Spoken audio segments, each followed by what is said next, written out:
All right, everybody. It is a Tuesday evening, and you all know what that means. It means we are live.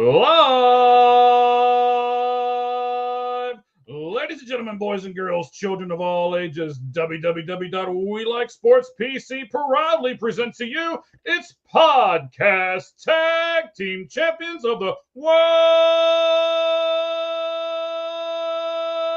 The Cleat Geek, Mike Valentine, Gabriel Babyface Esparza over here in the corner, and we are the 643 and out guys, and you're listening to the Sportz Truth. Gabriel, buddy, I know you've kind of lost your voice there, and right the moment you're on mute, there we go. How are you doing, sir? So good. It's almost indescribable. I almost feel bad making you do this. I didn't realize that your voice was so bad, and then you have to like get right up on the microphone, and I can barely hear you when you do. But you know what? I don't know. I'll give you a break. Maybe I'll pray for you while the intro music and stuff's going on, and we'll go from there. But without further ado, let's do the intro music. Let's start it right now. Are you ready? 20 seconds start now.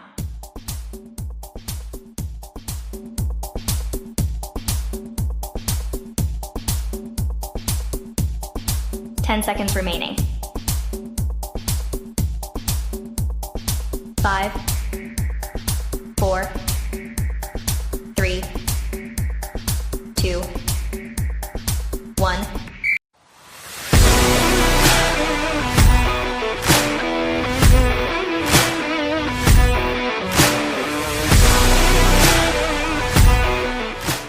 All right, buddy, here we go. We got the music in the background. We got everything cranking along, at least so far, so good. Already got comments coming in. We'll have to get to those in just a moment. But first, let's preview the show. So today, we're going to be doing MLB 4-pitch talk. We're going to be doing NFL 4-down territory. And we're going to be doing the NBA 4-point play. I'm sure most of you have figured out, and you have heard four in every one of them. That is correct. 4 questions, 4 responses, and we'll see if Gabriel can get through it all. We'll find out here in just a moment. We're going to find out if you guys knew the All-Star ballot starts tomorrow. I don't know about you, but it seems like it's crazy early, but we're going to do it anyway, and Gabriel and I are going to give you our infield picks for both the NL and the AL. Is Mike Trout back? Sure does seem like it. We'll tell you what he's done since he's come off the IL, and we'll talk about him in depth more here on the Sportz Truth. How about which Pacers series win was the most impressive? We'll do that. And we'll talk about the NBA and how few rules they have on their preseason. I didn't realize that until researching today. So we'll talk about it in depth some more, and we'll tell you that there's already one preseason game announced and what it is. We'll jump to the NFL, and we will talk about Ragnow. I'm sorry, I knew I was going to mess that name up. He retired abruptly yesterday. What does that mean for the Detroit Lions? And what does that mean for football as a whole?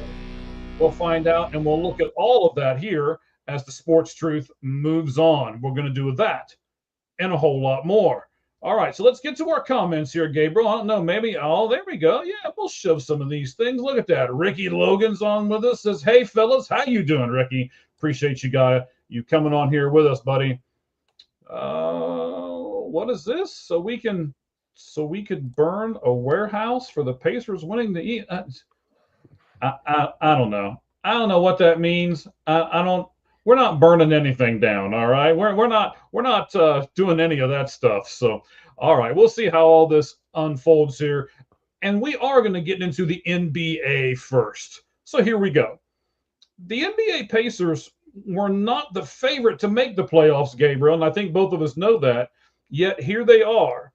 So, which series win in your mind was the most impressive and them getting to the finals? Was it them beating the Bucks? Was it them beating the Cavaliers? Or was it the Pacers beating the Knicks? Which one of those three did you think was the most impressive? Yeah, I wouldn't say the Bucks. or the Cavs. I thought both of those teams were flawed anyway. But the Knicks, not that they weren't flawed, as we've come to find out what happened earlier today with the Knicks. Obviously, We'll they talk think about they're that here in a minute. flawed. Oh yeah. Obviously they believe themselves to be flawed as well, but they were, they didn't have serious injuries. They approached that playoff series the way they've approached the rest of the regular season, and the Indiana Pacers got it done. They got it done, and it didn't particularly look too close, in my opinion. So they got it done in six. Had it gone to a game seven at MSG, I honestly would have been surprised if the Knicks would have won that game, even with it being in New York. I just thought that the Pacers were looking like the better team and kind of allowed New York to creep back into it. All right, now you'll have to forgive me here for a moment because I wrote all this out before the big happening today with the Knicks and their head coach. I can't believe that Tom Thibodeau got fired today. Was it as a big a shock to you as it was to me? I mean, you're a much bigger NBA fan than I am. What do you think, Gabriel? Was it a big shock to you or not? Yeah, it was. And you're in New York, man. I mean, what is the pulse of the New York fan base right now with the Knicks head coach Tom Thibodeau getting fired today? Oh, nice. Yeah, I listen, there, like I said, he definitely has his flaws, but there's a lot we can say about that. I think it's just more like, well, who the hell are you getting now? And there are names that people don't want to see, like Mike Budenholzer, for example. That's a name that people just don't want to see. Um, people didn't like people didn't like how Coach Tibbs approached his bench depth. Pardon me, his bench and depth rotation. They didn't like that aspect. And fair enough, but you knew that's what you were getting when you hired him. Right. So to act shocked now and to be like, "Oh my goodness, he played his starter so many minutes." I don't know are you a newcomer to basketball? I don't know what to tell you. So for this team to be the highest achieving team in quite a number of years, and it's only their first iteration of this core with the Villanova Knicks sans Dante DiVincenzo. I I think it's complete franchise malpractice. Yeah, I'm trying to look it up right at the moment. I can't find it. I'm surprised that it's not like one of the big things trending on X right at the moment, but it doesn't seem to be. Um, not only, I mean, I believe if I remember reading it right earlier, this was like his second. Oh, there we go. Tom Thibodeau. All right. And how do you get Thibodeau out of how do they spell that? I don't understand either. So let's see. I mean, so he led the Knicks to their first Eastern Conference Finals in 25 years, made the playoffs in 4 of his 5 years there, and he led the Knicks to consecutive 50-plus win seasons for the first time since the 1990s. Yet he Right. lost his job today. I don't understand. So maybe help me out here a little bit, Gabe. Was his contract up? Was he expecting a whole lot more money that the Knicks didn't want to pay him? Where were they at in his contract? Do you know? Oh, I don't know where he was in his contract, but regardless, I don't think any of those factors really come into play here. They feel like he just wasn't the right guy, but How can you say I've he's not the when right guy when he got you that far into the playoffs? because of the thing I just mentioned, which is driving me a little bananas today, Michael. Okay, they they don't like that he doesn't go to his bench. But he never goes to his bench, never went to his bench, never will go to his bench. And then you make this move for Mikal Bridges, where I believe you gave up half of the Manhattan Bridge. So what else do you expect? Well, I don't know what else you expect. Now I get it. You do have some good players on the New York Knicks who maybe could have seen some more minutes, but went out and got Mikal Bridges. You went out and got Carl Anthony Towns. You have OG Anunoby and Jalen Brunson, so Mm-hmm. they can play 48 plus minutes a game. I understand the game's only 48 minutes, but Coach Tibbs always found a way. They played through the timeouts too. Oh yeah. Yeah. Now the last thing I want to talk about in this Tom Thibodeau thing, especially because I didn't write anything about this, and neither one of us really knew this was coming way back when. Um, do you now think, you live in New York, I live in Arizona. Do you now think Tom Thibodeau becomes the coach of the Phoenix Suns?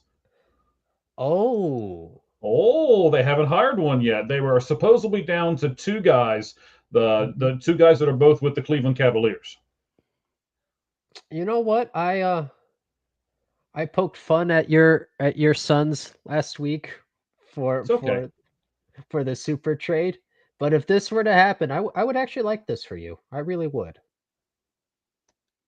I think it's an interesting thing that may or may not happen. I don't know yet. Let's move on. Let's go to Austine Ainge is the Utah Jazz new president of basketball operations. He is the son of current Jazz CEO Danny Ainge. And you know what, Gabe? It sounds nice to say, I'm working with my brother, or I'm working with my sister, or husband, or wife, or son, or daughter, or one of those, right? But in reality, it's a completely different dynamic. I love my wife. I've been with her for over 35 years, but I wouldn't want to work with her every day. I mean, and I'm sure she feels the same way about me. So, will this really be a good move for the Utah Jazz, or does it have the possibility of it just completely making this organization fall apart? Yeah, what you just said is 1,000% on the table in terms of the dynamics not working. I will say, it kind of depends. I think because both of these people have achieved professional levels of success in this realm, they also understand the dynamics that are just needed to achieve at a high level in this type of environment. So Mm-hmm. I think it's different than, I'm just gonna throw a random job out there. No offense intended to anyone, but I think it's different than, say, a brother and sister working together in a bakery, for example. Two completely different lifestyles, completely different stakes, a- Right. and and there's a certain level of accountability anyway when you're in professional sports versus other walks of life. So we've seen this, for example. I don't know why this is coming to mind, but we've seen this with the Buffalo Bills, Rob and Rex Ryan. Um, Yeah. Granted, did not work ultimately, but no one said, "Oh, it didn't work because he hired his brother on the staff." They're just like, "Well, Coach Ryan just isn't that good." So it can work. But certainly an aspect to keep an eye on for sure, Michael. I'm not trying to dismiss or say that what you just suggested isn't valid at all. I will say it's just a little bit different compared to other walks of life. No, I'm 100% with you. I mean, it's a little bit different, and them being in the front office, they really might not even see each other a whole lot as far as like day-to-day activities go. Mhm. But I don't know. I just think it has the propensity. Oh, wait, the possibility. No, wait, I can't do that word either. Um, it might fall apart. Okay, it might just fall apart, and we'll leave it at that. All right. Good job, Michael. So I'm gonna, we're gonna just kind of run through this NBA stuff pretty quick. Actually, we're already on our third part of NBA 4-point play. For those of you who saw it earlier, I was all over the social media stuff today. I had the day off, so I actually have had a couple days off in a row and have a couple more off. So I'm taking some extra time and I'm doing some extra stuff here. Let's see here. I gotta get this comment up here from Ricky. Michael Jordan sold his soul so his sons would have zero. Oh, wow. Oh. Whew. That was Ricky Logan, ladies and gentlemen, right there. Ricky Logan. Okay. So the NBA actually has very little rules for their preseason games. I didn't know this till today. I started researching this. A thing came out today where there's already been a preseason game announced, and I was like, why? And there's got to be more to this. So I really started digging. Uh-huh. The only hard rule that the NBA has about these preseason games is that there can only be 6. Do you like the preseason being so lax? And is 6 games enough to get a team ready for the regular season, Gabe? No, I'll answer the last part first. No, a lot of people use, those ending months in October and November as an extension of the preseason because Mhm. of that. And then goodness, if there are injuries too, forget it. That you're just writing off that first part of the season entirely. Sure. In terms of rules being laxed or otherwise, I don't have a problem with it, but I'll admit I haven't given it too much thought. What so when you I don't know if you're implying Okay. this or Yeah, I'm not. gonna go through some of the rules. So yeah, if that's what you're after, Yeah, like, what would you like to see change there? well, I mean, the NBA actually allows the teams to pick and agree on all of their preseason games. Like the NBA doesn't do a schedule. They don't hand out a schedule and say, okay, these are your preseason games. They go to the teams and say, okay, who would you like to play? Where would you like to play them at? And they do it that way, which is kind of yeah, it's kind of weird. I don't know. It is just it's kind of weird to me. I mean, I look at everything like how MLB does the spring training because that's the preseason that I love so much. It's out here, and I love going to it and everything else. And they do several games. MLB comes out with a schedule. They each play each other in their home and away environments and all that kind of stuff. But I don't know. Maybe it's because baseball has so many more players, and they're trying to trim down to a 26-man roster to where the NBA doesn't have near those many players, so they can have a lot less games. NFL is now down to what, 3 preseason games now. So I guess the NBA still has twice as many as those. As I'm kind of thinking about this out loud in my Mhm. head, live on the Sportz Truth right at the moment. Maybe it's not quite as bad as I was thinking. And there's already been one spring preseason. I want to keep calling it spring training. There's already been one preseason game that has already been made official. I don't know if you saw it today. Actually, it was done yesterday. The Lakers will play the Mavs in Vegas on October 15th at the T-Mobile Arena, which I thought was a little fascinating, might be the wrong term. Intriguing. That's the word we'll use. It's a little intriguing to me, right? So you'll have Luca and probably Cooper Flag at that point. So I guess I'm going to ask you 3 follow-up questions here. We'll see if you get to where I want you to go, all right? So why would each team choose this? And why would the 2 teams choose a neutral site? It's not going to be played at the Lakers' house. It's not going to be played at the Mavericks' house in Dallas. It's going to be played at T-Mobile Arena in Vegas. Why would they choose each other? And why would you think they choose a neutral site? I mean, this is so I'll give you kind of what they're hoping for, I think, and then I'll give Okay. you what actually happens. It's All it's for right. preseason intrigue. It's everyone's going to be circling that now. Well, You're we're hey, in you're you should get a little closer to your mic. Your voice is a little hoarse, so get a little, there you go. That should be better. Oh, okay. Yeah, everyone. I'm gonna move the mic actually then. We're in June now, so by the There time we go. that comes around, there will be there will be months of anticipation for this, and everyone's going to be tuned in. And oh my goodness, what's going to happen with Doncic and what and yada yada yada. If he plays at all, that's a big if. It might Right. be it might be for 8 minutes.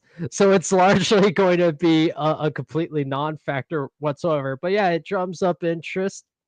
It's cool. There's a storyline, and it gets people talking about this potentially now for nearly 10 months. So good for them. They won the marketing battle yet again. In terms of a neutral site, I don't mind it as much, but that could be more, you know, me more thinking along the lines of college football and soccer. I Mhm. I I don't have an issue with it per se because it's the preseason, and I think it is cool when you can play a game at a neutral site and the have fans in the Las Vegas area, whether they're Mavs fans or Lakers fans or not, and just be able to just be able to attend it. And then for the diehard fans who have the means, they're not going to exactly say no to a trip to Vegas with a game on the side. So I don't personally have an issue with it. Yeah, I like how you put that out there about the Vegas stuff. I'm sure that's true. And as you were saying things, I was like, yeah, that makes sense. Yeah, that makes sense too, right? But I was kind of thinking, why in the world would they do a neutral site? Because I'm thinking more money than anything else. But I'm sure T-Mobile is probably going to pay them a little bit to have it at their site anyway. So does this pique your interest into the upcoming preseason then, Gabe? You guys got to help Gabe here a little bit, man. He is under the weather, and he decided to go ahead and do the podcast anyway. So help him out a little bit there. Like heal him, right? Touch the screen, Gabe. Heal you, Gabe. I didn't know there was this kind of show, but I'm all for it. Listen, for the NBA, I don't pay attention to preseason. It depends on where we are in the sports calendar, but at that time of year, I'm gonna be. I'll pay attention to the NBA when the regular season starts, but for preseason, I'd rather spend my time on football around that time of year. All right, understood. So, do you have another matchup that you'd really like to see that you think would pique your interest, or is this one of those things that, you know what, let's just wait and see who all gets traded where, and maybe we'll get another one after that? Oh, no. I have one right for you. Oh, go ahead, sir. Let's do this. Let's run this. We'll put it somewhere in the middle. You know what? I want to go to Nashville. So let's put it in Nashville. All right. We'll have it the Phoenix Suns versus the New York Knicks, revenge of the Thibodeau. So you're gonna jump out there and say that Thibodeau is going to be the new head coach of the Suns, and then we're going to do that in Nashville. All right. I completely and totally understand. Now here's what I'm going to do here, a little something different. All right, we're gonna, and Gabriel's been doing a great job with this. He has been putting this stuff on our social media. I've been doing a little more on social media as well. As we start to try to ramp up our stuff, especially on YouTube and everything else. So please go over to our YouTube site. It is the 643 and Out Pod there on YouTube. You can check us out there. And of course, you can check us out as well on X at the 643 and Out Pod too. So Gabriel, there you go. Get some of that elixir there, whatever's in that cup. And get your throat ready, because we're going to do 5 rapid fire questions about the NBA playoffs, and we're going to start right now. All right, buddy. First, is it good for the NBA to have a 7th straight new champion? Yes. This will be the 7th year that the NBA will have a different champion. Is that good for the NBA? Yes. Do you just want yes or no? Just something short. I don't care if it's yes or no, but give me 10 or 15 seconds, maybe. How about that? Okay. Yes, I think it's intriguing, and I'm really eager to see who ends up winning this year. I like it. All right. So the playoff format is 2-2-1-1-1, which is 2 games in the first city, 2 games in the second city, and then it goes 1-1-1 as far as other cities go. But they're only 688.4 miles apart, or about a 90-minute flight. But because the cities are so close together, do you think that this is going to bring fresher legs to the playoffs, and we'll get better games from both teams? No, not anymore. Modern travel and what the training staffs know what to do and how to prepare the players, I don't think it'll make too much of a difference. All right, that's fine. Let's put that down in the background just a little bit, because I'm trying to not cover up your voice there, buddy. So I think the NBA, this is just me talking, right? So I'd like to see if you agree with me on this one. But I think the NBA is resistant to change, to these younger players taking over. Neither of these teams played on Christmas Day. And Christmas Day is like when they showcase their teams that they want to showcase, right? So What do you think? Do you think that's true, that the NBA is resistant to let these newer teams and these newer players take over the current product? It's absolutely true, and it's something I've been screaming for a while. I don't know why the NBA is shooting itself in the foot in this regard. All right, so the next to the last one here, the 7-game series starts, if you're ready for this, on June 5th. And if it goes to 7 games, it won't end until June 22nd. Are the finals drug out way too long? Yes. I'll leave that one there. Absolutely. Yeah, I just think it's funny, man. I mean, it's almost a month, and it's only 7 games. I mean, and they're, like we just said, they're only a few hundred miles apart this time. So, okay, whatever. Lastly, does it help the NBA and its fans that all the games are on a free service because ABC will be broadcasting all 7 games? Yeah, I think it's so annoying when I have to buy a service, then buy an ancillary thing, then have another pay-per-view. Oh, it's a good thing. It's a good thing. Leagues should follow suit in that regard. All right, excellent. So we have now gone through all of what we're going to do there with the rapid-fire questions on the NBA 4-point play. We will now go to NFL 4-down territory.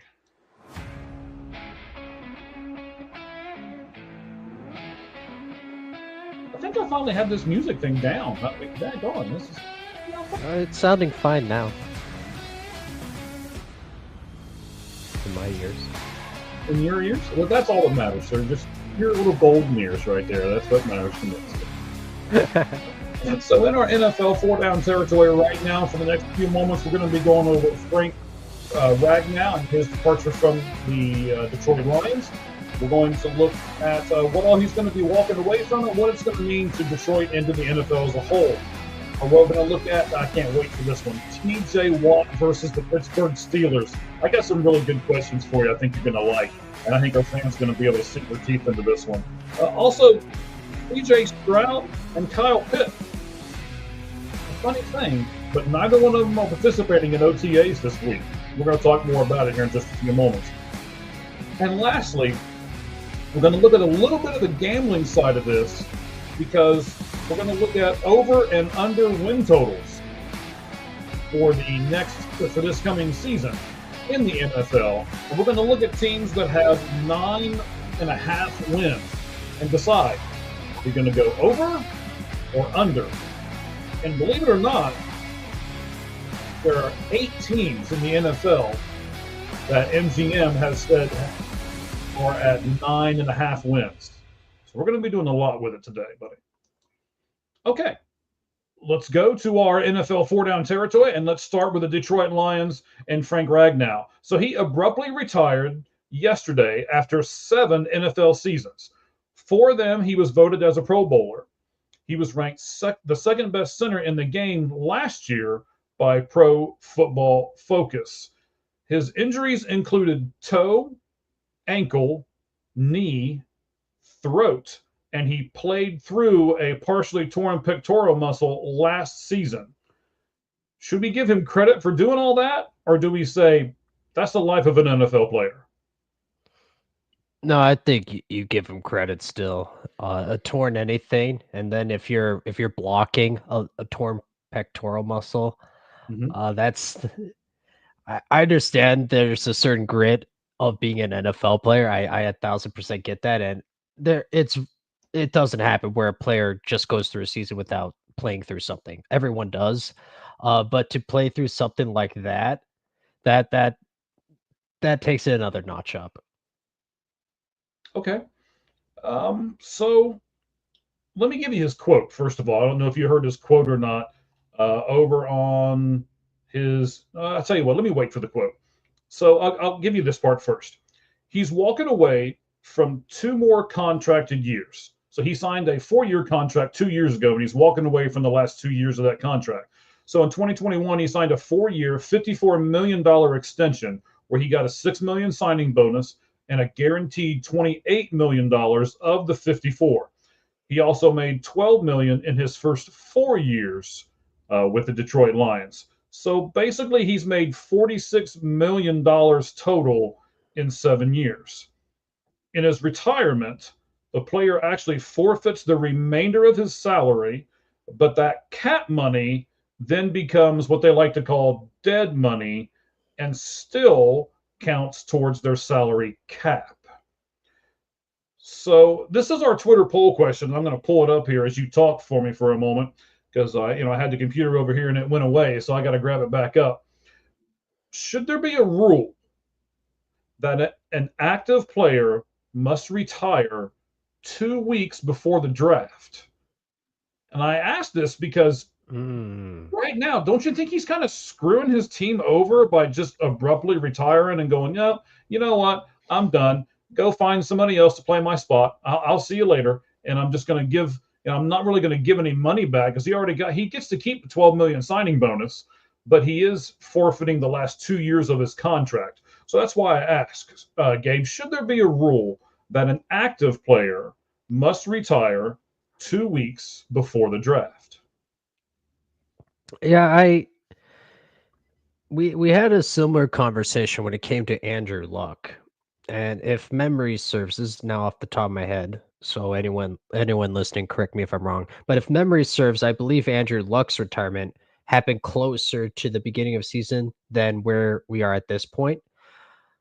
I have to say, I don't mind this rule change that you are proposing in terms of do it before the draft. I will just say I wouldn't be opposed if they had the deadline somewhere a little past then. Because there are ways to supplement, to add to your roster that aren't necessarily through the draft. And I can get a player once the season ends needing that time to kind of just first relax, calm down, do literally anything else besides football, and then for it to hit them. So that's why I think maybe the draft would be a little bit too soon, but certainly there needs, I do agree with the principle of what you're saying. There needs to be a cutoff at some point. I understand line play isn't necessarily what people focus on, but for a team that was heading into this season left-handed as is, without their 2 coordinators from last year, now losing a really important part of your offense like this right now, it really is hurting the Detroit Lions in that sense. So we'll see how they adjust to it now. I guess it's good that it is happening now in June and not July, though, right?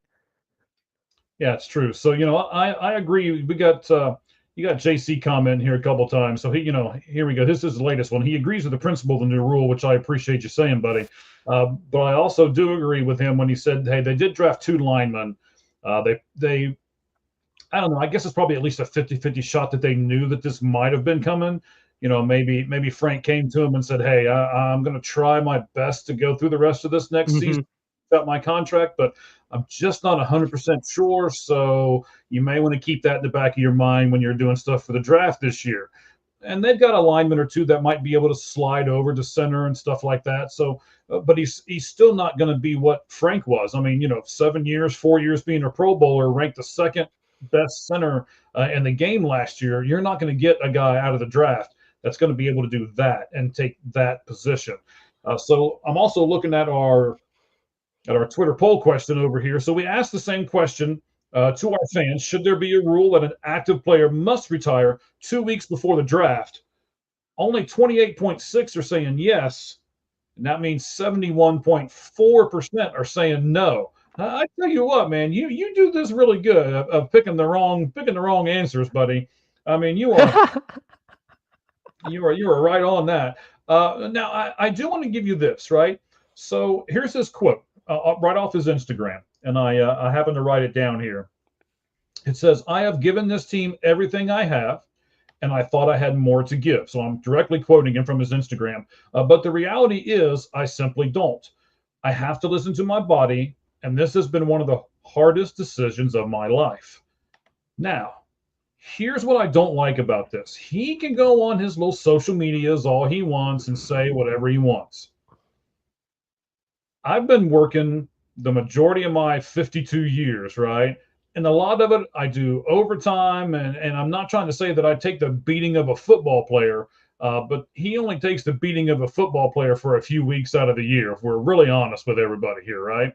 So if you're going to do this, I think the least you can do for yourself and for your fans is to get behind a mic, behind a podium, and tell everybody that you're leaving. Don't hide behind your social media accounts and announce it and try to tell everybody how sad you are and how this has been the worst decision of your life. Am I making too much of this, Gabe, or are you with me?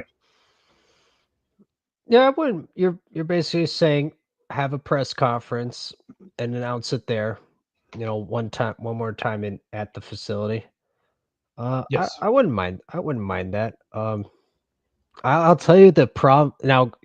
Now you showed this to me, so I didn't even think twice. I'll tell you the problem I have of people sharing stuff on their socials like this is that there are so many fake accounts and so many just parody accounts Hmm. where if it if it wasn't you who had initially showed me this, I would have thought it's just another prank and I would have ignored it. So you you you do your team a little justice, you give the moment a little justice by coming in, and you you don't have any fear of it being a fake or parody or Right. false news or whatever you may have if you're Hmm. right there in front of the podium and it's there then for everyone to see. So Yeah.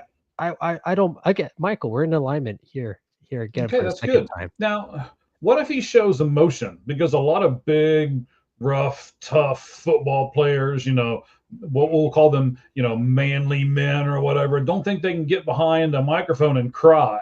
Don't think they can show their emotion. Especially sports figures have a real hard time doing it a lot of times because they are so revered and they're supposed to be so tough on a field, and then they get behind a podium and cry like little girls. Are you okay with him showing emotion if he gets behind a podium and a microphone? Yeah, it adds a little more weight then to the I've given my all, I just can't do this anymore, right? If you Yeah. then see that and then see that emotion, if anything, that's endearing to fans who then say, "Okay, wow, this really did take a lot out of him." Where kind of kind of paraphrasing what you said, Michael, in terms of if you just do a post, it's like, well, you know, I could do a post, right before I get out of bed, before I put on my slippers, Yeah. and then not think twice about it. So who knows? It definitely does it. It definitely adds way more by making it a little more of a formal event. Right. And the last thing that I'll say about this is it might not even have been him who wrote the post. I mean, he could Right. have a publisher. His wife could have done it. I mean, one of the social media people that works for the Lions could have constructed it for him and just say, "Hey, throw this up on your social media," right? So I think the way he did it was a little impersonal. And if you're retiring from the game and you're walking away and stuff like that, I would think that you would want to have a little more emotion into it, that you would want to connect with your fans a little bit more as you walk away. But like I say, Yeah, yeah. just my What do you opinion. th what do you think? They went to the social media and turned and they're like, Yeah, where's the retirement template again? Yeah, yeah, just put in my name. We're good." Right, right. Just put in said right here. Right, and that's how I type. So I was just so I mean, that's why it takes me so long to prep for this show. That's how I type. So hey, here's the one I can't wait, man. T.J. Watt versus the Pittsburgh Steelers. I don't like the Steelers because I'm a Bengals guy, so I can't like the Steelers or the Browns or the Ravens or any of those other teams in that division. So I'm loving this, right? TJ Watt versus the Steelers again. Last year, or not last year, I'm sorry, last contract year for him, which was 2021, he waited until 3 days before the season started to sign a contract, if you remember. So let me ask you a few questions about this time's contract signing for TJ Watt and the Pittsburgh Steelers. TJ Watt is 30 years old. What is the maximum amount of years that you, as the Pittsburgh GM, would give to TJ Watt, knowing he's 30? Maximum, meaning Yeah. I would ideally be under this, but I would say absolute maximum 4. All right, so the maximum of 4 years. Oh, I can't wait. Man, JC, if that happens, you're right. I'm going to be celebrating probably with more than a cigarette and a truck horn, buddy. Yeah, I like anything that says demise of the Steelers. Now, those are 3 of the greatest words in the English language right there. So, the Browns just gave Myles Garrett 4 years at $160 million. Should TJ Watt earn more, less, or the same? Yeah, think about that. 4 years, $160 million. Should TJ get more, less, or the same? I guess this is a cop out. I want TJ going to make more. Maybe Jordan, but I don't like how either of these players went about their business. I want less for both of them. It was disingenuous on both of their parts. What are they going to probably end up being able to strong arm their way into a nice hefty deal? Sure. What do I think happens? I bet you there's a technicality where his deal ends up outdoing Myles Garrett. But if it's me, listen, TJ Watt's a really great player, but it's the way in which these negotiations are happening. That's if I was in that building, the word appreciate would not come to mind, Michael. Okay, I get that. And then I don't know if you know this or not. I found it out kind of as I was researching everything today. The Steelers have a policy, by the way. Once the season starts, they don't negotiate contracts anymore. So that is kind of an unwritten rule that the Pittsburgh Steelers have. So that'll be interesting too. If you were TJ, I can't wait for the answer to this question, and I'm sure Jordan's going to have a response, and hopefully some of the other people who are listening to us live on the Sportz Truth right now will as well. All you have to do is click that comment button, type it in, and as long as you're talking about what we're talking about, we'll put you up on the screen. So if you were TJ Watt, would you want to sign in Pittsburgh, knowing how their current quarterback situation is? Listen, this is far from 50 shades of gray. This is very much black and white. We know what the Steelers are. You're gonna look fun on defense, and it's going to be a train wreck on offense. You might sneak into the playoffs. In fact, you probably will. Why? Because of Coach Tomlin. You're certainly going to be above 500. But there's a ceiling. We talk about maximum. Your maximum is making it out of the wild card. Oh, here we go. We got to throw that up there. Is that what you're saying, Gabe? What, Jordan? No. Oh, shoot. I'm not sure if the Steelers are going to be, breaking news here from Mike Ballantyne on the Sportz Truth. I don't think the Steelers are going to be 500 this year. I can't see it, especially not with that dingle dork as our quarterback, if that's what's going to happen. I mean, they're still messing around with him. We talked about this 2 weeks ago, and they're still messing around with Aaron Rodgers. I just don't understand it. So CJ Stroud and Kyle Pitts both are not doing workouts this week on OTAs. And I know it's OTAs, but it's still significant, at least to me. CJ Stroud is not throwing because he has general soreness, is what they're saying. And Kyle Pitts he's not even there. He's not going to show up. The coach said he won't be there. They came out day one and said he's not going to be there. And they're saying that he has an undisclosed injury.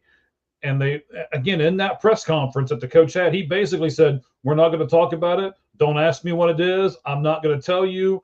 I don't know. I just don't like any of this. It's kind of fishy. But I'm going to ask this. Which injury is more important to that team, and which injury is more important to the NFL as a whole? Oh, certainly NFL as a whole, you have to go Stroud. He's not there yet, but he's someone that,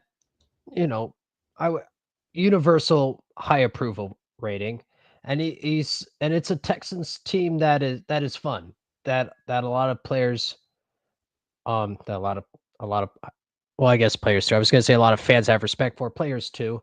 And we talk about, for example, in the NBA, like face of the league. Again, CJ Stroud isn't there at this moment, but he's someone who down the line, let's say 3-4 years from now, you could be saying that about him. Kyle Pitts, you want to talk about being in the pits? He's had an absolutely atrocious start to his NFL career, and the thing is, we don't quite know how much of the extent is due to him and his inability potentially to not make that adjustment to the NFL level.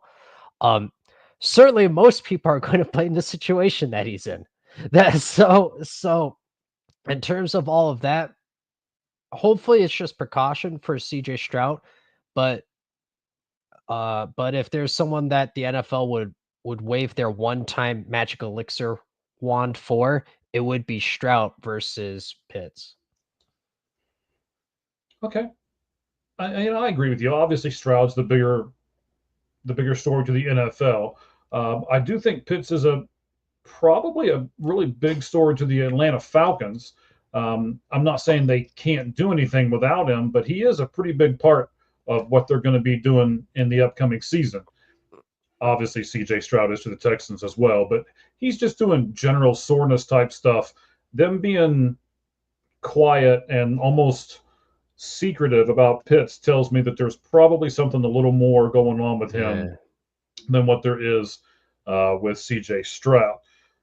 Let's go to our final piece of the puzzle here, NFL 4-down territory. We are going to look at the NFL over and under 2025-2026 season and their total wins. Everyone on this list, as far as MGM, Bet MGM, I didn't do it because they're giving us money or anything like that. I did it so that we can have a constant spot that we go to every time and get these from, instead of going to this sports book one week and this sports book the next week and all of that. So I wanted to stay consistent with what we did, and that will be here at MGM. All right, throw this up one quick time here so we can read it. Pitts is a good offensive weapon, but the Falcons barely use him. I don't know if they barely use him. I think he's a little bit bigger cog in that drain than maybe what you're getting credit for, Jordan. But that's okay. You're allowed to have your opinion, and you're allowed to be wrong. Anyway, let's move on to the NFL over and unders here. But we do appreciate you chiming in all the time, though, buddy. We get some of your friends to do the same thing. All right, just text out that we're on live right at the moment, and we're good to go. Okay. Oh, really? Oh. Okay. So, NFL over and under total for the 2026 or 2025-26 season. And this, again, everyone in this category, Bet MGM says they're at 9.5 wins. So, first team, Gabriel, over or under 9.5? The Washington Commanders. I like this. Wait. I'm gonna push. No, I'm kidding. I'll say over. All right. I would agree with you as well. Over. I really like this team. I like what they did last year. No big injuries, no real big takeaways in the offseason that I could think of when I was looking at this team. So if nothing else, and they're not in a great division either. I mean, I know the Eagles are there, but they've got the Cowboys and all that stuff. So I don't really believe in them this year. There's in my mind there's 2 automatic wins right there. So I would go over with the Commanders as well. I know our guys at Sons of Star podcast aren't going to like that very much. Sorry, just give my opinion, gentlemen. All right, how about this one? The Tampa Bay Buccaneers, over or under 9.5? I'm still a believer. I like this version of Baker. Give me the over. I'm with you. I do too. And he has so many weapons on offense.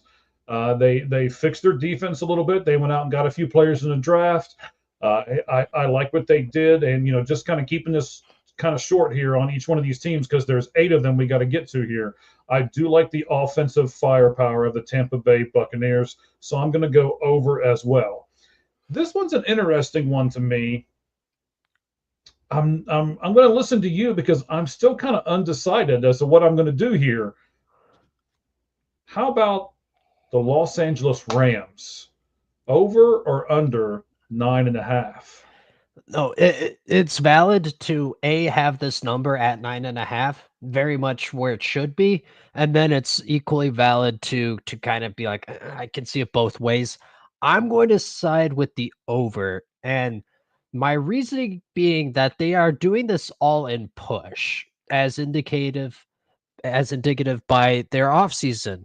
And so this was a team that I thought played well and really could have beat the Eagles in Philly in the playoffs. So I really liked how they closed the season, and I think 9.5 is doable. But while I will not be full disclosure, I will not be placing any actual currency on this over total. If I were to be, that would be what I would pick, knowing full well that I'd be sweating it out. Yeah, I'm with you on the whole sweating it out thing. I'm still not sure where I'm going to go here. I like what you said. You know what? I am going to go. I'm going to go over, and I'm going to go over because of the coach. I think Yes. they have he is one of the best minds in all of the NFL, and I think that if it gets down to something like that, and you know it's a flip of the coin kind of thing, I'll give the edge to the team that I think has the better coach.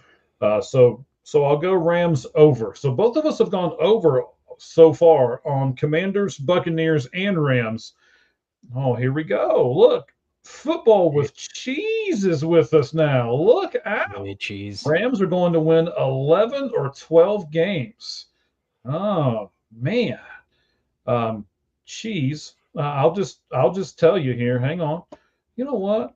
We're at the end of the football segment, buddy. I should have said something to you earlier, but you can comment with us right at the moment. So can Jordan. He's cranking them out too here. So we're not even talking about the Niners, sir. I should have read that before I put it up there. No, he's saying for division wins. Oh, for division wins. Okay.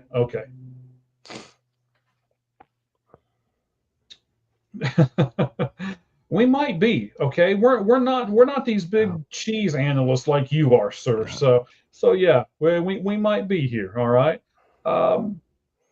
I tell you what, though, I have been listening to a lot of what Cheese has been talking about here. He's been doing a lot of things here lately.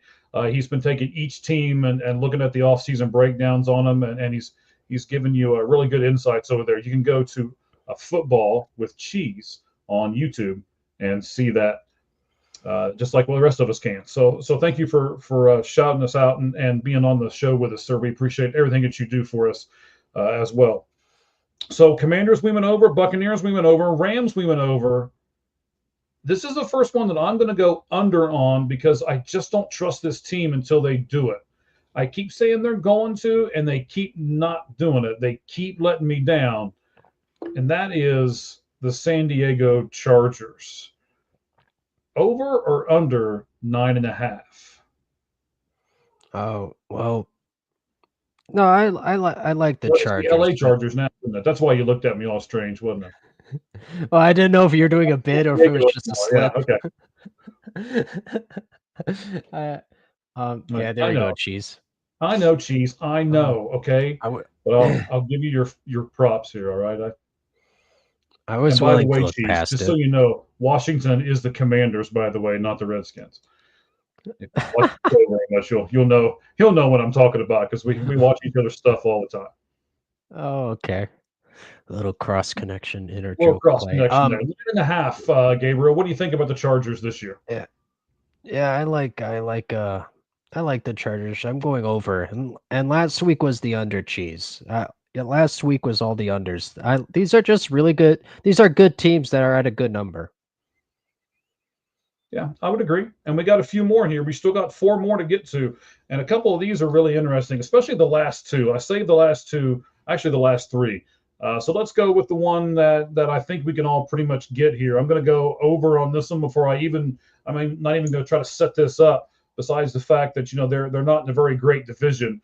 We were just talking about them. And as long as CJ is good, they'll be fine, which is the Houston Mhm. Texans. Over or under 9.5, Gabe?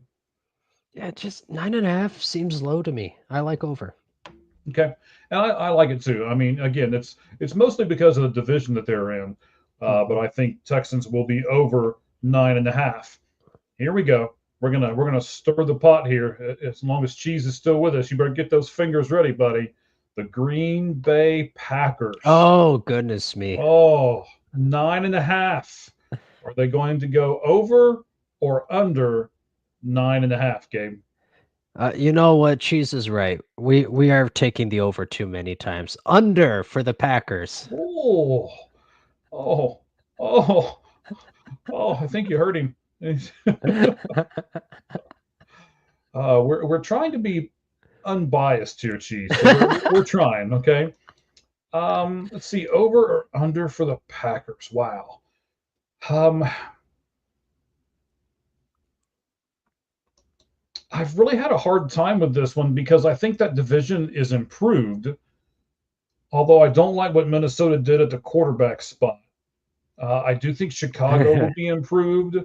So, man, this is one of those ones that I think 9.5 is about the right number for them. It'd be hard for me. I'm like you on I'm like you on a couple teams ago, where you were like, Yeah, yeah. the Rams. I think you said, right, which is like, Yeah, yeah. okay, if I had to put money on it, I would, but I'd be sweating it the whole time. Um, Man,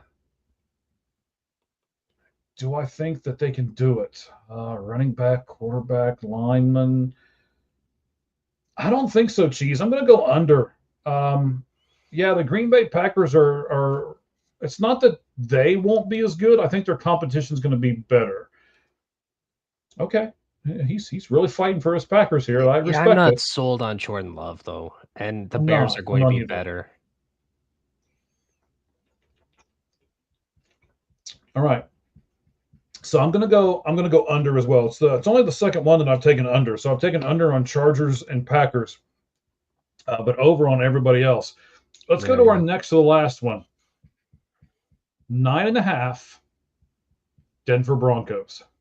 Oh, here we go.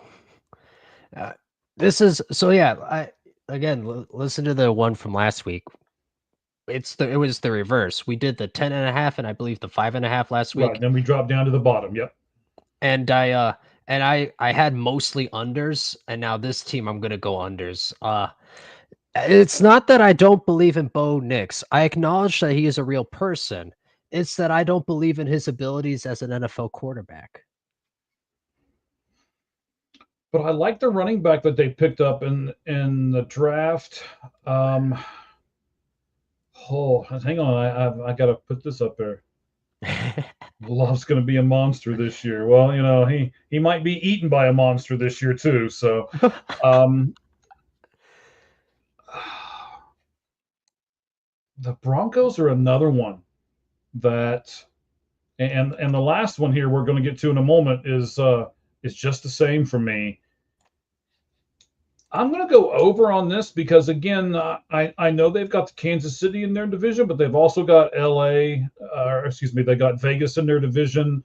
So I think that's kind of a wash as far as that part goes. And I think they can actually, yeah, I agree with this statement. The Sean Payton factor. Yes.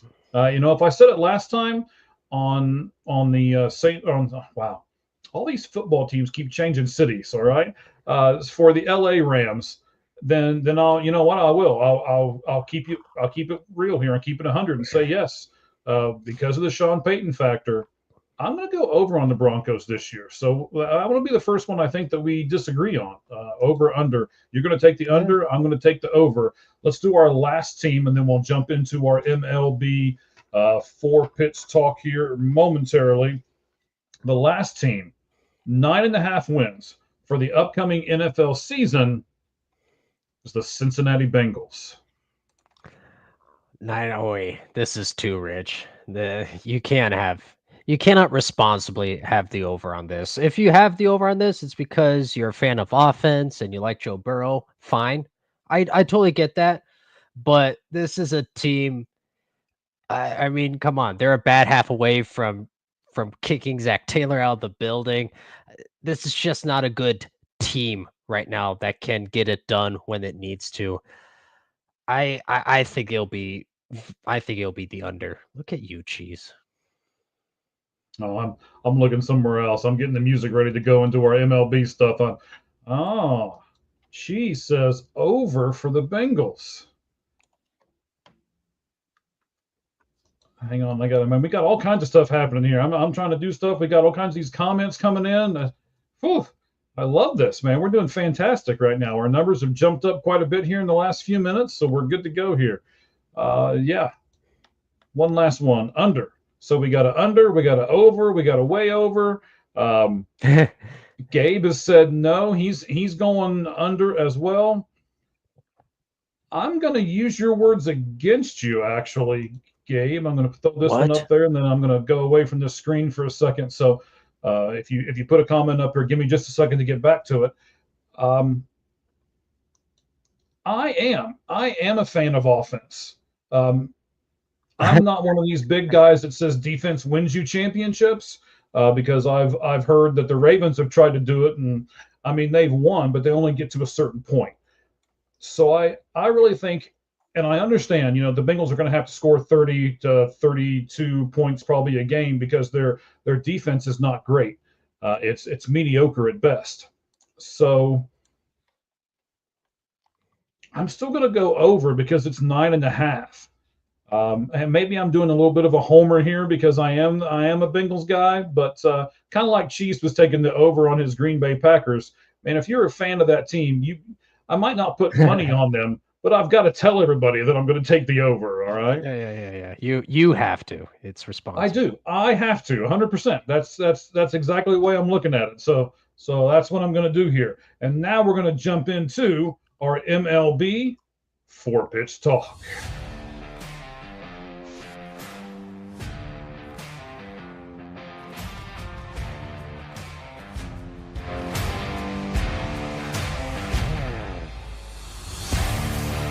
All right, 4-pitch talk for the NB.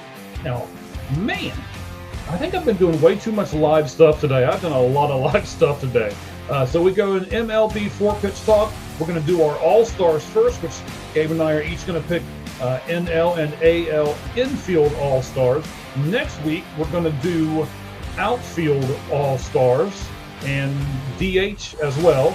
Then the week after that, we're going to do starting pitchers and relievers. So that's kind of the way everything will go. We'll pick our All-Stars 1 week at a time here. All 32 teams over. And, of course, gamble responsibly. Yes. All right.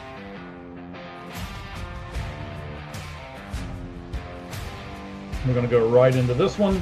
Who are our National and American League All-Star infielders? So, Gabe, we're going to do just like the notes say. We're going to do catcher, first base, second base, shortstop, and third base.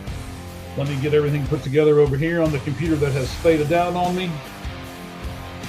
So, Gabe, I'm going to go ahead and ask you, who will be give me your National League and then your American League catcher. I'll get everything ready over here while you do that. For National League, we'll go. You'll love this. We just had a lot of agreement in that last segment. I'm very curious to see how much agreement we'll have here. We'll start with Will Smith of the Dodgers, and I'll go Cal Raleigh on the Mariners for the AL. All right. Well, we're going to agree on one of them. I had a feeling. Raleigh I mean, there shouldn't even be a doubt as to who you pick in the American League. Cal Raleigh has been just absolutely tearing it up.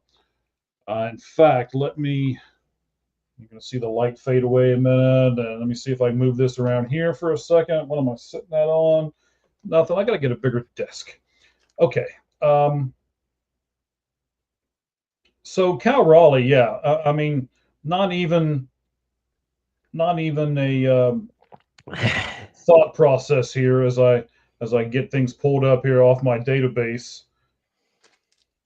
From MLB.com, by the way, great way. When you guys go to vote on everything, the MLB has a great database where you can go to it. You can look it up by position. You can look them up by offense, by defense, by team, by all kinds of stuff. And you can start punching stuff in, and you can really make an educated decision on who you want to vote for this award, because this is a pretty prestigious award, and MLB has put it in the hands of the fans. And the last thing we want to do as fans is mess this up.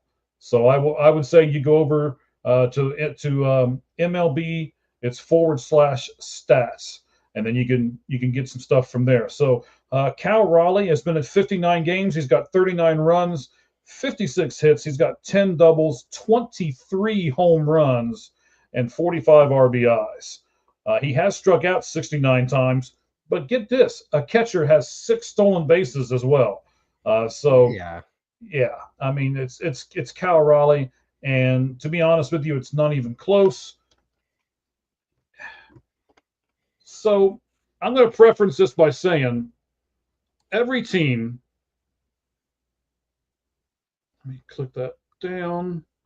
All right. Every team needs a representative, and I'm going to help one of these pitiful teams to get a representative right now, and it's catcher. It's Hunter Goodman for the Colorado Rockies. Most of you probably are going, who? Look him up. I've been on the Hunter Goodman bandwagon for quite some time. I screamed and yelled trying to get one of my 2 teams, either the Diamondbacks that I'm representing today or the Cincinnati Reds, whom I love. And you can see stuff in the background for my Reds. Mr. Redleg right there, right above him is the Pete Rose 4192 banner from years and years ago. So I was, especially the Reds, I was trying to get them to pick him up as a catcher, because he also plays in the outfield. Hunter Goodman, 59 games, 29 runs, 61 hits for Hunter Goodman, 12 home runs, 10 home runs, and 35 RBI. So, some of you are going to go, oh, he plays in Colorado. Of course, he's got a lot of home runs, and of course, he's got a lot of this, that, and the other. But do you not know what he's surrounded with? He ain't got nobody. That poor guy. There isn't a player that's worth a darn that plays for the Colorado Rockies in my mind, besides Hunter Goodman. So, well, that's not true. There's a couple. Bird is there. He's probably going to get traded. But anyway, we'll talk about some trade in the upcoming shows too. In fact, we'll talk about one big trade here in a moment, because I'm about to tell you that the Pittsburgh Pirates should trade Paul Skenes. And wait till I tell you where he's going to go. And the 7 players that the Pittsburgh Pirates will get in return. That'll be coming up here in just a moment. So for me, Hunter Goodman is there. Yes, he's a solid pitcher on an irrelevant team. That's a great way of putting it, Jordan. You know what? I'll end it with that. I like that. So Gabriel, let's jump to first base. Give me your National League and American League first baseman. In honor of our co-worker at Sportz Truth, Jordan, we're going to go with Pete Alonso in the National League, and then Vladimir Guerrero Jr. for the AL. Wow. So again, we're going to agree on one of the 2. I will give you Pete Alonso. I wasn't sure if I was going to go Pete Alonso. I really had to look that up and look at his numbers and compare him to everybody else.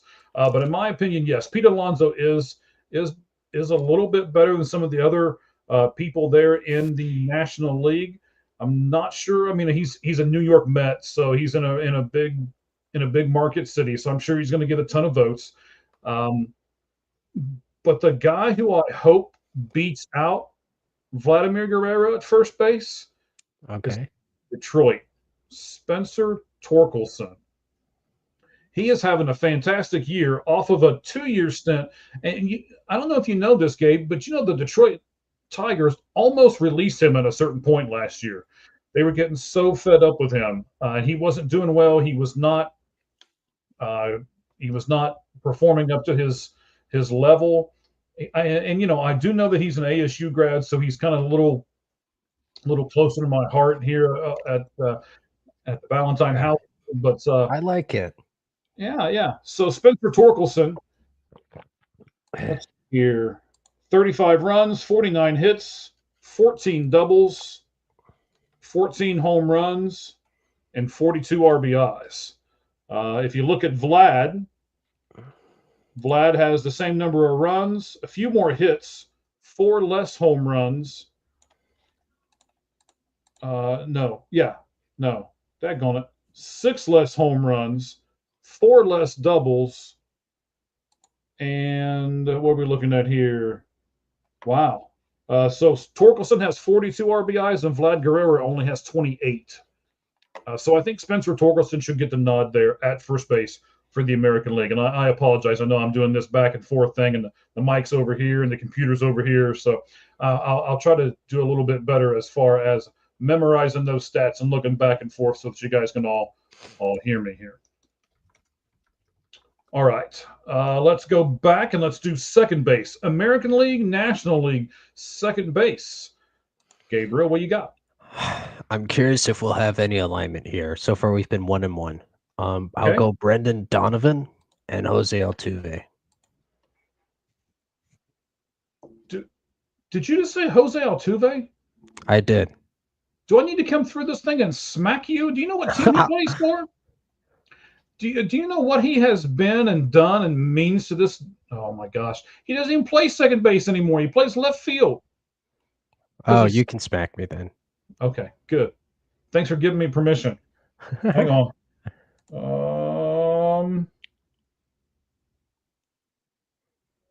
I don't know. I don't think this thing's working anyway. No, it's not, because you would have reacted to it. So no. So let's go National League. Okay, again, I'm doing my thing over here. National League second baseman. And this one, to be honest, there shouldn't even be a pause here for this. We all should know who this is, and I can't believe that you didn't pick this guy for your National League second baseman. I'm not sure what that means, but I think he's saying bad things about you, Gabe. Your National League second baseman has only been in 34 games. All right, man, this is really terrible that I've got that thing right in the way. So he's only been in 34 games, 119 at bats, but he has 27 runs. By the way, he leads in home runs with 10, 35 hits. Do you know who this is by chance? He missed the first part of the season. Most guys on this list have played 50 or at least 45 games. I'm looking through here, and he's beating them in a lot of these categories. Ketel Marte, Arizona Diamondbacks, by the way. Oh. Right there. That's the guy right here. So Ketel Marte should, without a doubt, be your National League second baseman. Oh, you know what? If I've got two computers and I've got the wrong mouse in my hand, like, why won't this do anything? It's because I got the wrong mouse. And then your American League guy isn't necessarily going to be up here in the top, but I really like him. And I'm going to say Justin Wilson should be your, again, we got to do a representative from everybody. So the A's are going to get Justin Wilson here. He has the 39 hits. He is second. He is second in hits this month, only second to Freddie Freeman of the Dodgers. And he leads the A's in RBIs and OPS both. So because of that, I'm going to give the nod to Mr. Wilson and put him at second base. How about your shortstop in the National League and the American League? These actually should be, this one's probably the easiest category we got. Let's go Ellie De La Cruz. There you go, Michael. And Bobby Witt Jr. Ellie De La Cruz and Bobby Witt Jr. Wait, what? Well, this one hurts me. Because I'm not going to pick Ellie De La Cruz. I am going to pick Bobby Witt Jr., but I'm not going to pick Ellie De La Cruz. I'm going to go with this team again and tell you that I believe because of his defense and his hit ability, his stolen bases are right up there as well. So you know what? Let's just give you his numbers.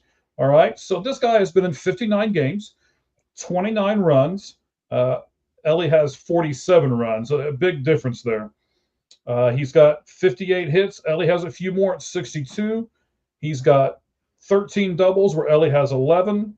Neither one of them have any triples. He does not have power. He's got half the home runs that Ellie does, but he's only a couple of RBIs behind, and he walked 34 times to Ellie's 26.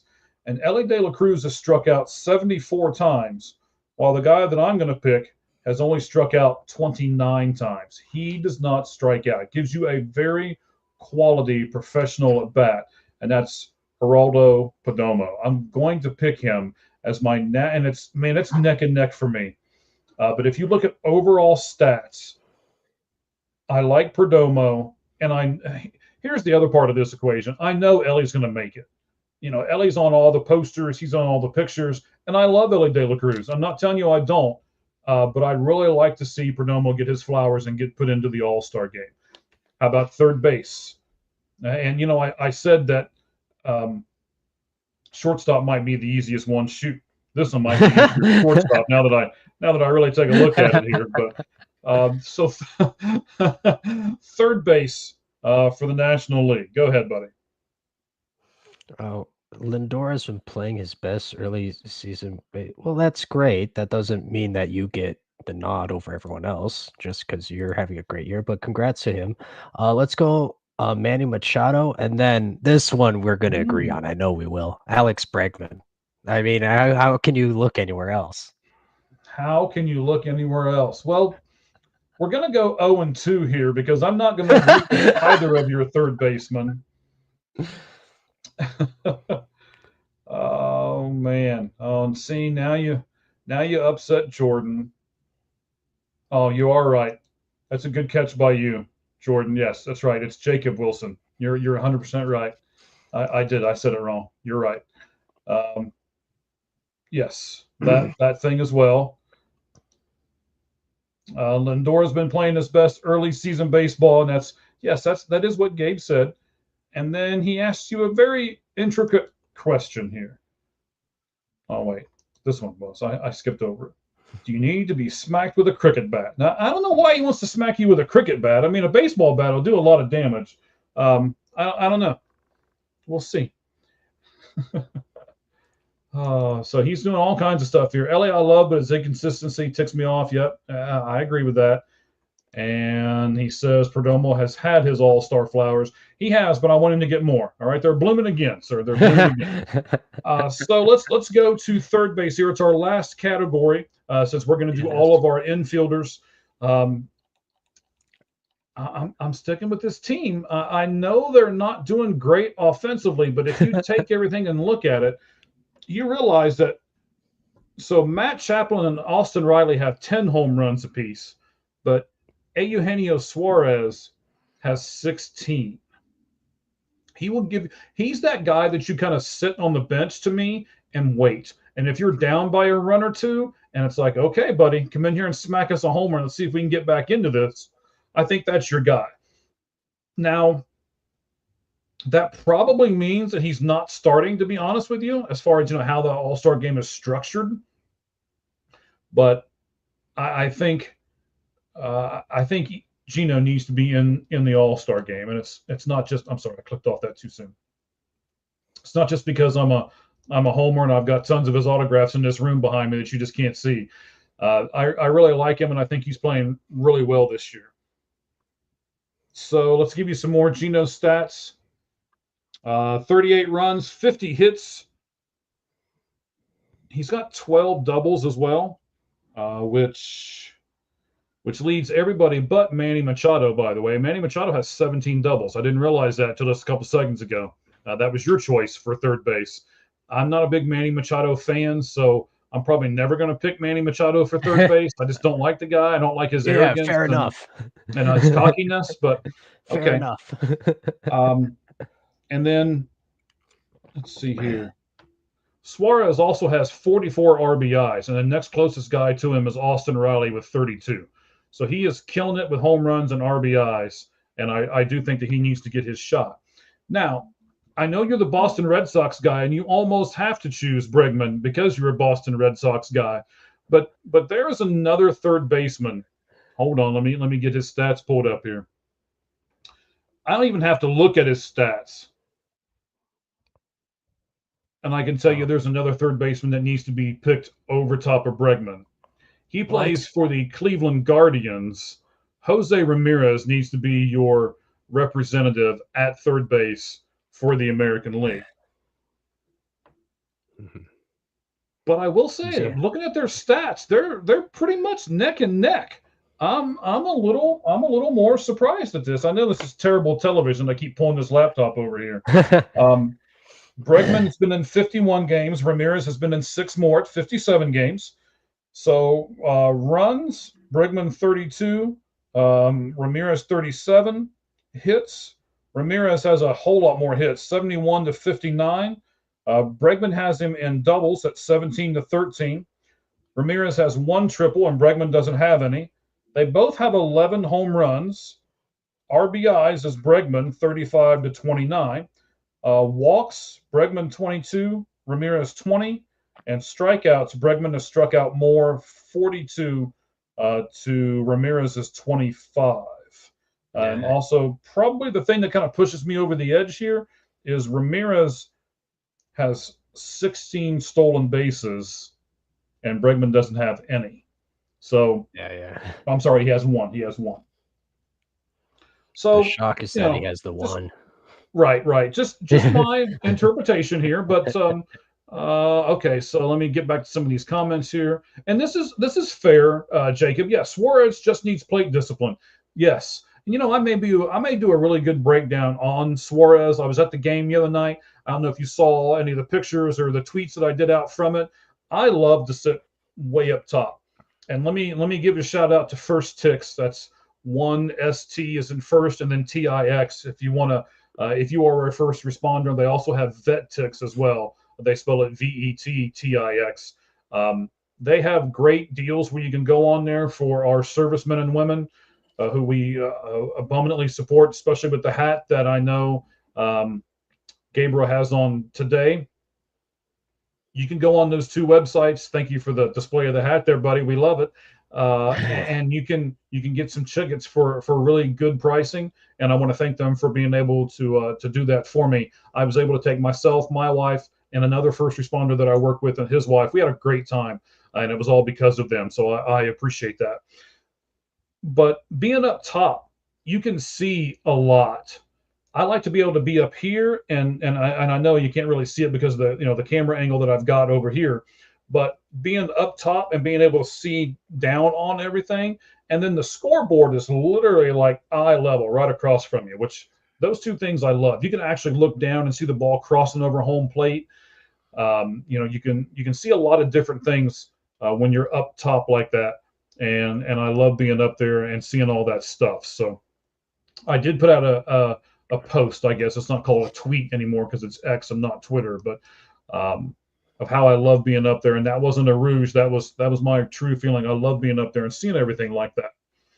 So Suarez does some things a little differently, and one of these days we may do a little bit of a breakdown on Suarez, or you know what, I might do a breakdown on my new thing that I'm doing, which is thinking outside the batter's box. You'll see that over the next 3 days. I'm putting little 5-minute segments together for us and help us on our YouTube channel. Gabe is also putting shorts together on the YouTube channel of this show and some other things that we're doing. So make sure you go over there to that channel. Gabe, where can they get us on YouTube, and where can they get you on X? For my own personal X at Big Ten Gabriel. That's me personally, and you can usually find Jordan saying something at me, not to me, at me. Okay. And in terms of where we are on the YouTube, I have to look every time, if I'm being totally honest. It's okay. I think it's the same as the. Let me take this off here. I'm like you. We have 40 tabs at the 643 and out pod. At the 643 and out pod. That's our channel name on YouTube. Fantastic. It's the same as at the 643 and out pod that we've got right there on X. They're both the same, and I believe they're even spelled the same way. So we appreciate you doing that and helping us out with that YouTube thing, Gabriel. You've really stepped up your game here lately, and you're man. Not only are you a great host on this team, but you're helping us social media wise, and we certainly appreciate it. I know our fans do too. Let's go on to our second question here, MLB 4-pitch talk, and it's this. We just had a monumental MLB matchup, the Yankees at the Dodgers. I don't care for either of those two teams, but they're two huge markets. They are two teams that are up there in the standings, whether I want to admit to it or not. And it is a good matchup. First game, you had to have Apple TV to get it. The second game, you had to have some kind of other streaming service where you could get Fox. And the third game, you had to have ESPN in order to get it. So again, like another, a YouTube or a Fubo or one of those other streaming services in order to get it, because it doesn't come free like with an antenna or something like that. So here's my question. And by the way, none of those games were available on MLB.TV, which a lot of us, including myself, pay for. And we couldn't watch any of those three games. Not that I personally would have watched the game, but you couldn't see it. Yeah. So, Gabriel, is this a problem for Major League Baseball? Yeah, we kind of alluded to this earlier in the show, didn't we? I absolutely hate this. I don't understand why you do this. It's so annoying. Oh, yes. Thank you, Jordan. It's so annoying when for someone like yourself who actually does have the MLB.TV, MLB TV, and it's not good enough. For college football, you need to have, 5 different subscriptions, and they'll probably find a way. They then do tack-ons of the different things that you already have anyway. There's a paywall behind a paywall behind a paywall. It's not great. It's not great. And I would think that for something like this, for the casual baseball viewers, this is something that will get them excited. You would think that they would make it better and more accessible, just in general easier, but no. So the second question and the final question I've got with this particular topic, because I don't want to dwell on it too much. Like you said, we've touched on it earlier in the show. We touched on it a couple of times last week, and we did it again, I believe 2 weeks ago when we were talking about, this was more directed toward football, when we had Sons of Star podcast, half of it there, Dallas was on with us, and we talked about how the NFL does the same thing. So I can't knock on Major League Baseball too much when the NFL has a thing called Sunday Ticket.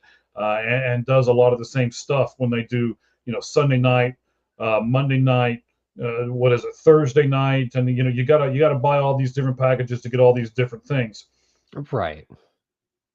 I'm gonna get to Jordan here at the same time. So let me start clicking around, and my wife says I can't multitask, and I think sometimes she's right, even though I don't like to admit it. So here we go. Like the Dodgers just nominated them. Yeah, so he thinks it's a problem for MLB too.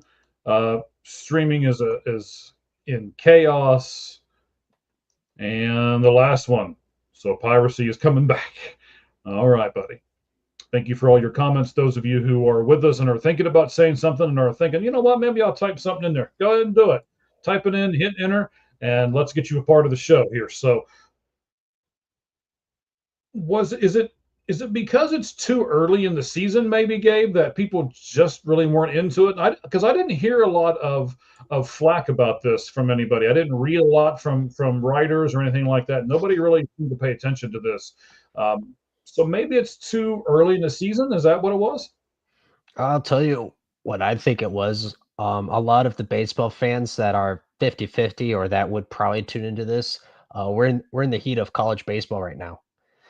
And a lot of fans would rather tune into that, game where there's stakes on the line right now versus, another regular season baseball game.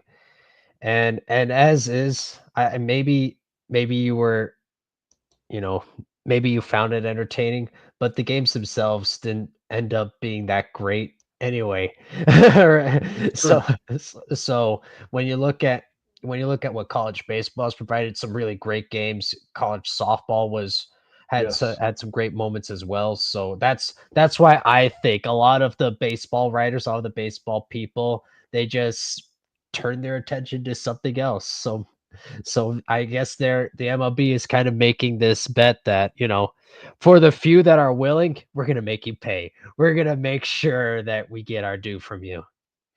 All right. And that could be. I didn't look at it from that perspective, but I like that take. That very well could be.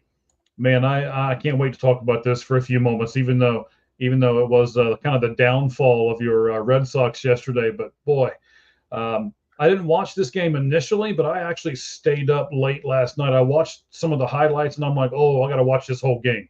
So I tuned in to the Anaheim Angels at the Boston Red Sox yesterday. And I need to ask you a question here, Gabriel. Yeah. Is Mike Trout back? Probably only against my team. Okay, that's fair. But that's actually not true. He has gone 8 for 14 since his IL stint, and he's only played one game against your Red Sox. I don't know what they're doing right the moment. I should check while we're talking about this and get you some The Red updates on Sox some of these lost. other scores. Do what? The Red Sox lost. Did they lose again? Okay, I'm Oh, we sorry. I didn't sure mean to did. rub salt in your wounds. So Uh, the 3 hits gave him 1,675 and moved him into second place in Angels history, surpassing Tim Salmon. But he needs roughly about 600 more to get Garrett Anderson. Where yeah, so that where probably do you, doesn't happen. no? I don't think it's going to happen because here you go. Breaking news. Next week, I'm going to give you another trade. I think Mike Trout should get traded. His value was Oh, going to be no higher than what it is right now. He's coming back from an injury, and before he gets hurt again, I think the Anaheim Angels, who are rebuilding as it is, should take their biggest asset and do what I think the Pittsburgh Pirates should do with Paul Skenes here in just a moment. I'll talk about that. And I think that they should trade Mike Trout. You might be surprised as to which team I think he should get traded to. I've been saying in the past that he should go to Philadelphia because of where he lives, but I'm just going to give you a hint here. It's not Philadelphia this time. I've got another team that I think could really use him and have a lot of prospects that they could trade away in order to get him. I'll tell you what that team is right here on the Sportz Truth next week. But here's my last question for you on this Mike Trout deal. Who would you, and this is our Twitter poll question. I need to pull it up here. We'll get that as you're talking. Who would you rather see live and in person? Aaron Judge, Shohei Ohtani, or Mike Trout? I'll answer this question while actually answering the question that you asked initially. Sure. I don't think he's back, Mike Trout. He's certainly playing, playing where you'd like him to be, I suppose, coming off the injury. But you kind of said the key thing in terms of it's a question of when he'll probably get hurt again. And I hate that for him. All the respect in the world for Mike Trout. That's just where he's at right now. So I don't really see a lot of hope to believe that he'll keep up the current pace and not just be hurt again. So then for me, it's more of a choice between Judge and Ohtani, and I don't know. I think I understand that, from the baby bomber days, we've seen a lot from the Judge, and he's definitely a big slugger. I would go from there. I would go from there. First of all, there would be players who I'd rather see anyway over either of these options anyway. But if I had to pick between those Oh, two, I think really? I'd rather go Ohtani. So who would you rather see over any of those 3 players? I thought I'd pick the 3 that would be on everybody's list. Oh no. There's Rafael Devers. There's Alex Bregman. No, but I like Emmanuel Clase. It's fun. It's been fun to watch him kind of come back a little bit. So I would, you know what I'm saying? Like those these kind of players are in the limelight a lot and they get a lot of media attention. There's just so many other players who are. Gunnar Henderson is someone who I personally would like to see over those two. For example, me personally. So yeah, it's just maybe I'm just a little Ohtani and Judge fatigue. Maybe that's where my answer is coming from, Michael. Well, it might be because I don't like Ohtani, and maybe that's the other half of me saying I wouldn't do that. But let's see what our so you're at Ohtani, right? Yes. That was my final pick. So, I mean, do you look at these Twitter poll questions before you make your decisions here? Is that what it is? No. What you base all this on? No, I really don't. Because you've done it again, buddy. You picked the last one. So we've had 118 people look at this Twitter poll question today since it got put up about 6 hours ago. Shohei Ohtani has 13%. Aaron Judge has 25%. And the overwhelming majority of people at 63% have said they would like to see Mike Trout live over any of those other players. So, yes, I'm trying to get to everybody here. See, I don't get that. In 2025, I don't understand why, as like a final farewell kind of thing, you think? I don't think so. I mean, what I do think is I agree with you that a lot of those guys are getting all this media attention, like Judge and like Ohtani. So they're on highlights every night. Mike Trout's been injured for a while, and I think it's almost like a feel-good story, and that's just my own personal opinion. I've seen him play live a few times, only in spring training games, because his team's here and the stadium's here in Tempe, but I don't know. There's just something about Mike Trout. Now, I will give you this. Again, not an Ohtani guy. But if there is a game where I know Ohtani's going to start and he's going to hit, well, that may intrigue me enough to go watch a Dodgers game and see Ohtani play both sides. That would be kind of intriguing to me as well. So, like I said, next week we're going to look at where I'm going to try to do one of these trades a week leading up to the trade deadline. Because I really think that this is going to be a very active trade deadline when this comes up, especially with this new wild card thing. I've read where a lot of people are saying, "Oh, there's not going to be big stars get moved. There's not going to be because everybody's going to be contending." I don't think that's the case, and we'll see who's right and who's wrong here. So I'm going on record saying there's going to be a lot of moves, especially that last week leading right up to the trade deadline. So I've got a lot to do here. I got a lot of notes. And you might even see me pull the book up a little bit to read everything because I got stuff chicken scratched all over this book here as far as this trade goes. So here we go. Anything you want to say about anything that we've done so far before you have to sit there for about 5 to 7 minutes and just listen to me ramble, Gabriel? No. Ramble. No. Because I left, just so everybody out there knows, I left the show notes blank. I didn't give Gabriel any kind of anything as to how this was going to go or who I was going to choose here. So Gabriel doesn't know a thing about what's coming here, with the exception of what you guys know, which is I think the Pittsburgh Pirates should trade Paul Skenes. Now, here's the reason. You trade strength from strength, okay, first of all. And the Pirates actually have a 3.96 ERA as far as their overall pitching goes. Their pitching is not bad. They are Brent Strom, which, by the way, who was let go from the Arizona Diamondbacks. I'm upset about that, by the way. He should never have been let go. He went to Pittsburgh and he's turned Pittsburgh's pitching staff around. So I'm actually pretty upset with the Diamondbacks for doing that, but that's something else for another show. They are a negative 58 run differential right now, are the Pittsburgh Pirates. And the only two teams that are worse than them in the entire National League are the Rockies, which we all knew they would be, and the Marlins. So they need offense. They are 11.5 games out of the division right now, and they're 11.5 games out of the wild card. They're not going to get back into either of those, whether they have Paul Skenes this year or not. They still have Mitch Keller, and they still have Jared Jones. Those are two pretty good pitching prospects, actually. I'm not trading either one of those, but I'm trading the guy you can get the most for. in AAA right now, they also have Bubba Chandler, who is a really good prospect for them. He's their number 1 guy. And then Thomas Harrington is there as well. He's their number 3 prospect. So you have 2 really good pitching prospects that you can bring up this year.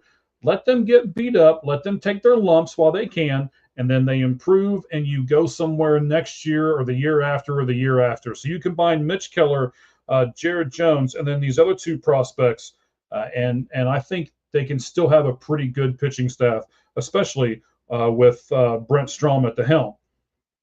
So you've got O'Neill Cruz, you got Brian Reynolds, you got Key Brian Hayes, and you got Henry Davis. And those are their 4 building block guys right at the moment.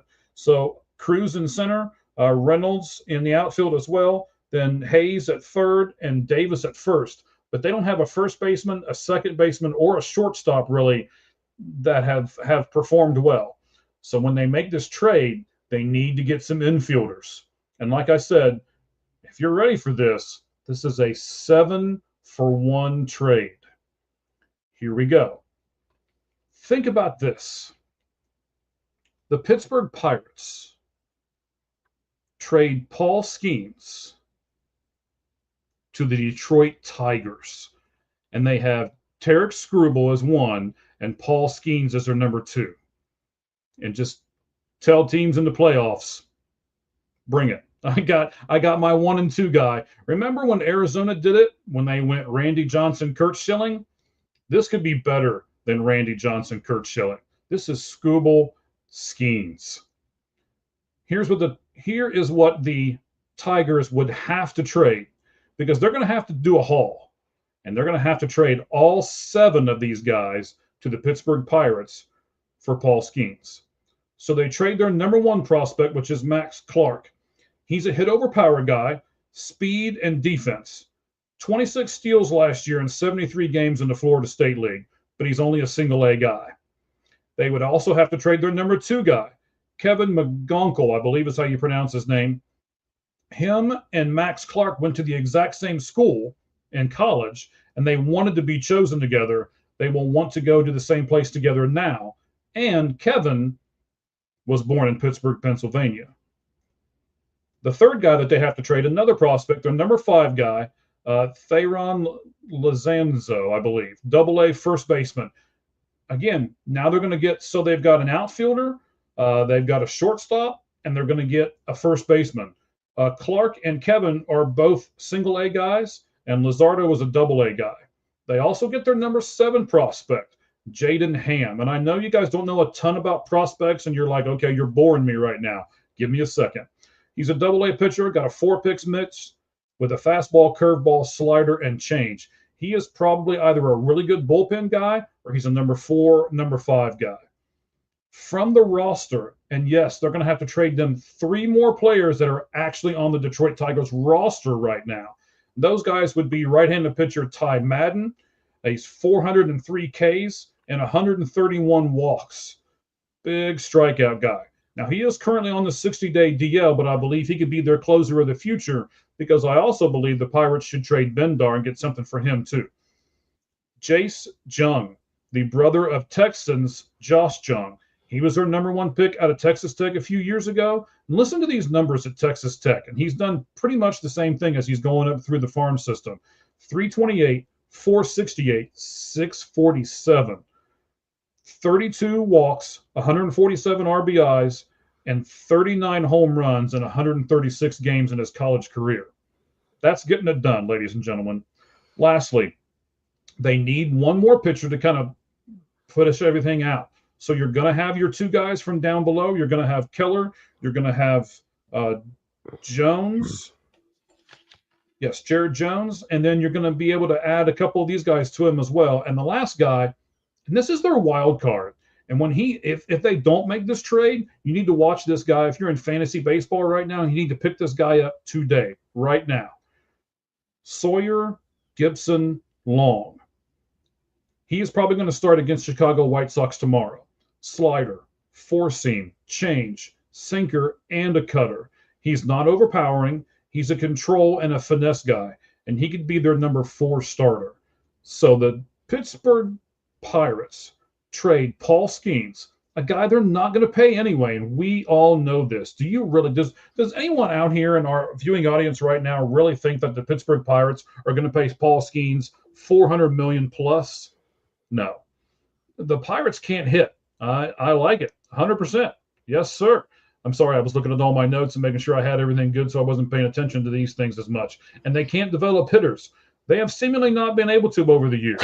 So what they should do is let Detroit do it for them, and then they trade for all these guys. You trade one guy for 7 guys, a guy you're not going to pay anyway, and you're not going to have to pay any of those guys that I just mentioned. They are all still in their beginning stages of their careers. You're going to have at least 6 years of control of every one of those 7 guys that you're going to trade for. That's where I'm at. Gabriel, I'd love to have your opinion on everything. I know you don't have all the knowledge of the minor league guys that, and I'm not bragging here that maybe I do, but I'm telling you, a lot of those guys are going to be able to make this Pirates team better overall, and none of them are going to cost $400 million. Oh no, that's definitely your realm. I certainly do not have any expertise at all in the minors, but you do your homework when it comes to that. So that was nice to hear that. To hear that trade proposal. Has a trade happened like that in baseball in recent memory? No, because you don't have a guy that's Paul Skenes, and you're going to have him under control for like 5 more seasons. They don't have to pay him. They can let him go through the arbitration process if they really want to. But he's probably going to set records in arbitration if he goes on the trajectory that he is now, of course. That's always subject to change. But to me, and this is my own personal opinion, this is my baseball opinion, I would rather have hitters that affect a game every day than I would one pitcher that affects my team's ability to win once every 5 days. Well, yeah, you can't win 0-0, and that's the best that Paul Skenes can give you, Right. if everything goes well. Yeah, I hadn't thought of this, and so I'm thinking this through along with everyone else right now. Having just listened to your trade proposal, the reason why they wouldn't do it is because of what we all know. It's Paul Skenes, and how much money can we make off of him just being with the club? Wins or losses be set aside. That would be that mentality. But the reason I asked my initial question was I feel like it would be a smart move that is, I'll just say, for lack of a better term, revolutionary, and would therefore be something that they then don't even consider. But to me, it seems like it would be, it would solve a lot of issues, except for the, well, now we lost our money cow. Well, yes, but like I said, they've got 2 really good pitchers in the minor leagues now. You've got Jared Jones that's on the injured list. He won't be back until next year. You do have Max Kepler. He's a pretty good pitcher right at the moment. You're probably going to trade Andrew Heaney, and you're probably going to trade David Bendar. You're more than likely going to trade. Hang on, I just lost the name. Outfielder. It gets traded seemingly every year. Tommy Pham. There we go. You're going to trade Tommy Pham as well. So I think Pittsburgh is going to be able to get a haul out of some of these players that they've got. But think you could get seven players for Paul Skenes right now. I'll take 7 for 1, even if it is Paul Skenes. What if they keep Paul Skenes and he gets hurt and he never pitches? If he's a Steven Strasburg, right? And he never pitches for. One of those 7 or 2 of those 7 might get hurt, but you're going to hit on 1 or 2 of them as well. So I don't know. I'm just taking my chances on some of those guys. The pedigrees of the Max Clarks and the pedigrees of Jace Jung, especially. I mean, man, those 2 are almost can't miss prospects, and you're going to get those 2 and 5 more people in the trade. Now, there's probably going to be a lot of people who listen to this podcast and they're like, there is no way in the world that the Tigers are going to trade 7 people for 1. Man, the Tigers are all in.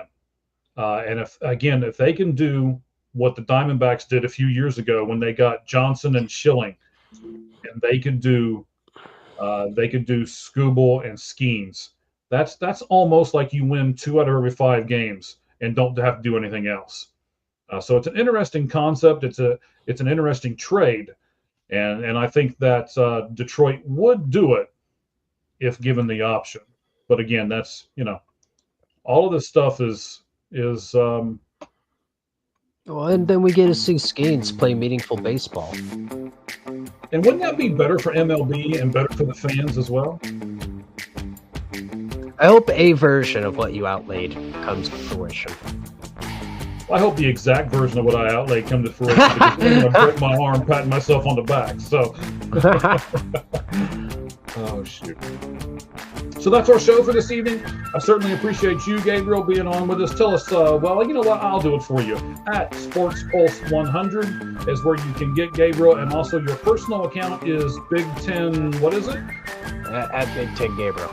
At Big Ten Gabriel. Got it. I'll remember that one for the next time. You can catch myself, Mike Valentine, at the 643 and Out Pod. And for all of you who have joined us recently, I've been on a big streak here in the last 2 or 3 days. I've been home and I've been able to do it on X. We've added like 300 people in the last 2 days. Thank all of you for jumping on with us, and we will make it to where you will not be disappointed in us. Gabriel, anything you want to add to the end of the show before we say goodbye, sir? Oh, thank you, Michael. I always enjoy my Tuesdays spending them with you, talking sports. And to everyone out there listening, the New York Knicks did not make it to the NBA Finals. Okay, buddy. Oh, you and this, you're just putting out salt everywhere, aren't you? Just rubbing it in the wounds, buddy. Okay, well, next week we're going to do the NBA, we're going to do the NFL more, and of course we'll have a ton more Major League Baseball. We'll talk Mike Trout getting traded like I believe he should, and then we will also do our outfield picks and DH picks, American League, National League, for the All-Star game that will be on July 15th in Atlanta. And once again, guys, we appreciate each and every one of you. Thank you very much for sticking with us. We love you all, and as we say at the end of every broadcast, the only thing that's fair in life is a baseball hit between a third and first base line. Good evening, everyone.